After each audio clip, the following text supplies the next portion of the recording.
पाक फौज का भारतीय फौजी क़यादत के प्रोपेगेंडे पर सख्त रद्द-ए-अमल। पाक फौज ने भारतीय फौजी बयानात को झूठ का पुलंदा करार दे दिया। ISPR के मुताबिक भारतीय बयानात फरेब, मनगढ़ंत, इश्तियाल अंगेज प्रोपेगेंडे के सिवा कुछ नहीं। ISPR के मुताबिक भारत का हर रियासती इंतखाबात से पहले ऐसा प्रोपेगेंडा मामूल की बात है। मुसलसल झूठ ने भारतीय फौजी क़यादत को अंदरून और बैरून मुल्क रुसवाई का सामान बना दिया है। ISPR के मुताबिक भारत में अवाम और बैनुल अक़वामी सतह पर गलत बयानी फीड की जा रही है। गलत बयानी ने भारतीय फौजी मशीनरी को आलमी सतह पर मज़हका खेज बना दिया। बेबुनियाद बयानात जनूबी एशिया के अमन इस्तेहकाम के लिए संगीन नताइज ला सकते हैं। भारतीय फौज की प्रेस कॉन्फ्रेंस में तजाज़ात वाज़ेह हैं। भारतीय फौज की प्रेस कॉन्फ्रेंस का जवाब देने की जहमत भी नहीं की जानी चाहिए। बॉलीवुड नुमा कहानियों से हकीकत को मरोड़ने की कोशिश की जा रही है। भारत मार्के हक में फैसला कुन शिकस्त को कबूल करने से कासिर है। ISPR के मुताबिक भारतीय फौज की झूठ पर मबनी कहानियां बेनकाब हो चुकी हैं। आलमी बरादरी भारत को सरहद पार दहशतगर्दी का जिम्मेदार तस्लीम कर रही है। मुसल्लह अफवाज वतन के दिफा के लिए मुकम्मल अज़्म और सलाहियत रखती हैं। किसी भी जारहियत का जवाब फौरी, पुरज़्म और शदीद अंदाज में दिया जाएगा। जारहियत का ऐसा जवाब दिया जाएगा जो आने वाली नस्लें याद रखेंगी। बयानात मार्का हक के 5 माह बाद मगरबी बंगाल और बिहार के इंतखाबात के मौके पर दिए जा रहे हैं। जौहरी मुल्क की अस्करी क़यादत के सियासी दबाव में गैर जिम्मेदाराना बयानात अफसोसनाक हैं। पाक फौज का भारतीय फौजी क़यादत के प्रोपेगेंडे पर सख्त रद्द-ए-अमल। पाक फौज ने भारतीय फौजी बयानात को झूठ का पुलंदा करार दे दिया। ISPR के मुताबिक भारतीय बयानात फरेब, मनगढ़ंत, इश्तियाल अंगेज प्रोपेगेंडे के सिवा कुछ नहीं। ISPR के मुताबिक भारत का हर रियासती इंतखाबात से पहले ऐसा प्रोपेगेंडा मामूल है। मुसलसल झूठ ने भारतीय फौजी क़यादत को अंदरून और बैरून मुल्क रुसवाई का सामान बना दिया। भारत में अवाम और बैनुल अक़वामी सतह पर गलत बयानी फीड की जा रही है। ISPR के मुताबिक गलत बयानी ने भारतीय फौजी मशीनरी को आलमी सतह पर मज़हका खेज बना दिया। बेबुनियाद बयानात जनूबी एशिया के अमन इस्तेहकाम के लिए संगीन नताइज ला सकते हैं। ISPR के मुताबिक भारतीय फौज की प्रेस कॉन्फ्रेंस में तजादात वाज़ेह हैं। ISPR के मुताबिक भारतीय फौज की प्रेस कॉन्फ्रेंस का जवाब देने की जहमत भी नहीं की जानी चाहिए। बॉलीवुड नुमा कहानियों से हकीकत को मरोड़ने की कोशिशें जारी हैं। भारत मार्के हक में फैसला कुन शिकस्त को कबूल करने से कासिर है। भारतीय फौज की झूठ पर मबनी कहानियां बेनकाब हो चुकी हैं। आलमी बरादरी भारत को सरहद पार दहशतगर्दी का जिम्मेदार तस्लीम कर रही है, ऐसा कहना है ISPR का। पेशावर हाईकोर्ट में 9 मुंतखब वज़ीर आला के इंतखाब के खिलाफ केस की समाअत। दरख्वास्त गुजार के वकील ने कहा कि वज़ीर आला का इंतखाब गैर आइनी है। जस्टिस सैयद अरशद अली ने रिमार्क्स दिए। चीफ जस्टिस ने कल के ऑर्डर में कहा वज़ीर आला का ओहदा खाली है। आपको चीफ जस्टिस का ऑर्डर चैलेंज करना चाहिए था। नुमाइंदा पेशावर सज्जाद हैदर से जानते हैं। सज्जाद, अपडेट कीजिए इस हवाले से। जी बिल्कुल, वो अपोजिशन जमात JUI की जानिब से मौलाना रसूल रहमान ने जो है वज़ीर आला के 9 मुंतखब इंतखाब को पेशावर हाई कोर्ट में चैलेंज किया था और उनका यही कहना था कि पहले वज़ीर आला का इस्तीफा मंजूर नहीं हुआ तो नए वज़ीर आला का इंतखाब जो किया गया है वो गैर आइनी है। आज पेशावर हाई कोर्ट के जस्टिस अरशद अली की सरबराही में 2 रुकनी बेंच ने समाअत की दरख्वास्त गुजार वकील एडवोकेट जनरल और सलमान अकरम राजा जो है अदालत में पेश हुए।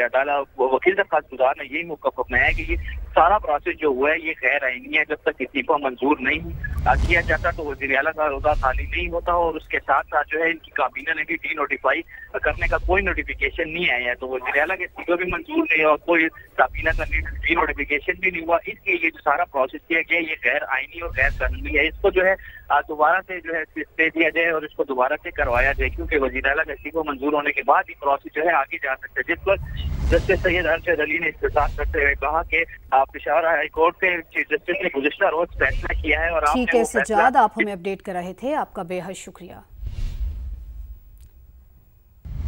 लाहौर की स्पेशल सेंट्रल अदालत में FIA मनी लॉन्ड्रिंग के साबिक वज़ीर आला पंजाब परवेज़ इलाही की बरियत की दरख्वास्त पर महफूज फैसला 25 अक्टूबर को सुनाया जाएगा। अदालत ने गुज़िश्ता समाअत का तहरीरी फैसला जारी कर दिया है। अरशद अली लाहौर से हमारे साथ मौजूद हैं, उनसे जानते हैं। अरशद, बताइए।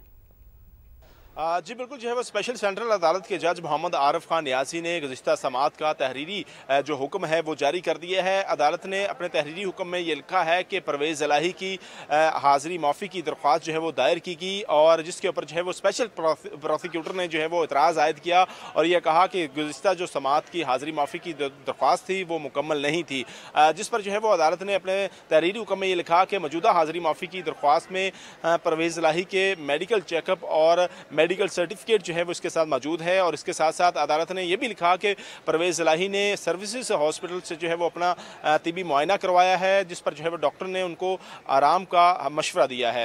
अदालत जो है वो परवेज़ इलाही की हाजिरी माफ़ी की जो एक रोज़ा दरख्वास्त है उसको मुकम्मल करती है। इसके साथ साथ अदालत ने यह भी लिखा कि परवेज़ इलाही की जानिब से जो बरियत की दरख्वास्त दायर की गई है उस पर जो है वो अदालत ने वकला के दलाइल मुकम्मल होने के बाद जो है वो फैसला महफूज कर लिया गया है। और अदालत जो है वो परवेज़ इलाही की जो बरियत की दरख्वास्त है उस पर महफूज किया गया फैसला जो है वो 25 अक्टूबर को सुनाएगी। लाहौर की स्पेशल सेंट्रल अदालत में FIA लाहौर की जानिब से परवेज़ इलाही, मोनस इलाही समेत जो है वो दीगर के खिलाफ चलान जमा करवा रखा है। जी, इस्लामाबाद का रुख करते हैं, जहां पर सरकारी अफसर का मुबैना कातिल अंजाम को पहुंचा। पुलिस ज़राए के मुताबिक मुलजिम और उसका सहूलतकार अपने ही साथियों की मुबैना फायरिंग से हलाक हो गए। तो आपको बता रहे हैं, इस्लामाबाद में सरकारी अफसर का मुबैना कातिल अंजाम को पहुंचा। पुलिस ज़राए के मुताबिक मुलजिम और उसका सहूलतकार अपने ही साथियों की मुबैना फायरिंग से हलाक हुए। नुमाइंदा खुसूसी कमरुल मुनव्वर हमारे साथ मौजूद है। कमर, क्या तफसीलात हैं? जी, इस्लामाबाद के इलाका ब्लू एरिया है, कौसार थाना की हदूद थी और यहाँ पर 4 रोज कबल एक वाकया पेश आया जिसमें सरकारी अफसर एहसान इलाही जो हाउसिंग मिनिस्ट्री का डायरेक्टर है उसको फायरिंग करके कत्ल किया गया, जबकि इसके साथ में मौजूद जो इनकम टैक्स का अफसर था उसको शदीद जख्मी कर दिया गया था।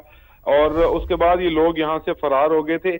पुलिस ने इब्तदाई तहकीकात की तो एक शख्स जो है उसको गिरफ्तार किया गया था और बताया जा रहा था कि ये उसका सहूलतकार है इन मुल्जमान का था। हम आज उसकी निशानदेही पर थाना नून के इलाके में इसको ले जाया गया ताकि मुल्जिमों की शनाख्त की जा सके। तो इसमें इनके साथियों ने फायरिंग, जिसके मौके पर दोनों मुल्जिमान जो है वो साथियों की फायरिंग से जो है वो मौका पर ही दम तोड़ गए। मुल्जिमान ने जो कत्ल की वारदात की थी इसका इंकशाफ CCTV जो कैमराज हैं उनकी मदद से हुआ, क्योंकि जिस शख्स की पुलिस मुकाबले के दौरान अभी हलाकत हुई, जब इसको चेक किया गया तो ये वही शख्स है जिसने ब्लू एरिया में सरकारी जो अफसरान है इन पर फायरिंग की थी और उनको एक को कत्ल और एक को शदीद जख्मी करने के बाद वो मौका से फरार हो गया था। जिस वक्त अब ये सारी कार्रवाई की गई तो इसके एक साथी को ले जाया जा रहा था थाना नून के इलाके में किसी चीज की निशानदेही के लिए।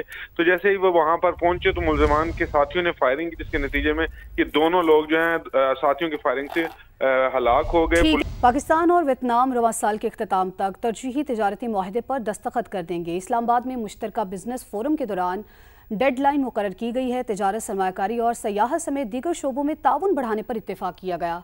वफाकी वज़ीर तिजारत जाम कमाल खान का कहना है कि पाकिस्तान सरमायाकारों को हर मुमकिन सहूलियात फराहम कर रहा है। इस पर रिपोर्ट करेंगे शकील अहमद। इस्लामाबाद में पाकिस्तान वियतनाम बिजनेस फोरम का इनेकाद, 2025 के इख्तिताम तक तरजीही तिजारती मुआहदा करने का ऐलान। वज़ीर तिजारत जाम कमाल और उनके वियतनामी हम मनसब ने मुज़ाकरात के आगाज की दस्तावेज पर दस्तखत भी कर दिए। दस्तखतों के साथ पाकिस्तान वियतनाम इक्तिसादी ताउन के नए दौर का आगाज हो गया। PTA मुज़ाकरात का मकसद तिजारती रुकावटों का खात्मा और मंडियों तक बेहतर रसाई है। The government is going to be facilitating investors on another scale, which would really bring in more FDI and make way easy for the investors to come and work in Pakistan. We wish to learn from Vietnam's success in value-added manufacturing, industrial modernization and trade facilitation. Vietnam के वजीर सनत और तिजारत ने मजहबी और सकाफती सियाहत को फरोग देने पर जोर दिया। कहा, तरजीही तजारती मुआहदे से पायदार और बाहमी मुफीद तरक्की की राहें खुलेंगी। वफाकी वजीर तजारत जाम कमाल ने वियतनामी बिजनेस कम्युनिटी को आइंदा माह कराची में फूड एंड एग्रीकल्चरल एक्सपो में शिरकत की दावत भी दी है। कैमरामैन मोहम्मद नवाज के साथ शकील अहमद, समा, इस्लामाबाद। कराची से आपको खबर दें, कराची के कैंट स्टेशन पर कैंटीन बोगी में आग लग गई। 2 बोगियां जल गईं। कैंट स्टेशन में कैंटीन बोगी में आग भड़क उठी, जिससे 2 बोगियां मुकम्मल तौर पर जल गईं। फायर ब्रिगेड के अमले ने आग पर काबू पाया। रेलवे हुकाम के मुताबिक कैंटीन 4 बोगियों पर मुश्तमिल थी।